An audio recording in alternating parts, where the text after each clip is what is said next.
Hello everyone, मी शिवानी. सकाळची सुरुवातच पाणी भरण्यापासून झाली, कारण की आमच्याकडे नळाचा खूप जास्त प्रॉब्लेम आहे. एक दिवसा 8 नळ येतो, त्यामुळे पाणी भरपूर साचवून ठेवावं लागते. आणि त्यानंतर मग दुकानचं सामान वगैरे आलं होतं आणि खूप जास्त पसारा झाला होता दुकानामध्ये. मग दुकान पण आवरायचं होतं. सामान वगैरे लावलं आणि छानपैकी दुकान वगैरे आवरलं आणि मग असंच टाइमपास करत मी आणि पप्पा दुकानामध्ये बसलो होतो. कपडे आणि भांड्याचे सामान माझ्या हाताला सूटच होत नाही, त्यामुळे माझ्या हाताची पायाची असं पूर्ण स्किन निघून राहिली.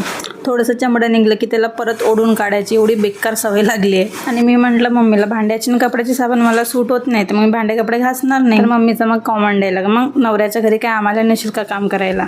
माझीच मम्मी मला असं म्हणते की तुमची पण मम्मी तुम्हाला अशीच म्हणते. किचन काम आणि खंडर खूप जास्त दिसत आहे, कारण सेंटरिंगमुळे जिकडे तिकडे अशा बल्ल्या ठोकून आहे. आणि मी पहिलेच भोकणी असून त्या काड्याला जाऊन दणादण आदळून राहिली.